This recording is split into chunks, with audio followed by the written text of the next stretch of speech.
સદાગમ પ્રવૃત્તિ સંસ્થા સંસ્કૃત ભાષાનો અભ્યાસ, ધર્મના શાસ્ત્રોનો અભ્યાસ, યુવાનોને તૈયાર કરવા અથવા તો સમ્યક જ્ઞાનની રુચિવાળા જીવોને ભેગા કરી અને એમને માર્ગદર્શન આપવું. જૂના જે આપણા ગ્રંથો છે જે જીર્ણ અવસ્થામાં છે એનું પુનઃમુદ્રણ કરી જિજ્ઞાસુઓને પહોંચાડવા. આજે ઘણા બધા તપાગતના આચાર્ય ભગવંતો પણ સદાગમ પ્રવૃત્તિ સંસ્થા સાથે જોડાઈ અને જ્ઞાનના પુસ્તકો ઉપલબ્ધ કરીને અભ્યાસ કરી રહ્યા છે.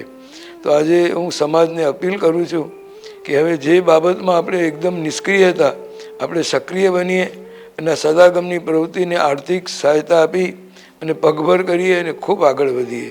એના ફળ 5-10 વર્ષે એવા જોવા મળશે કે ન પૂછો વાત.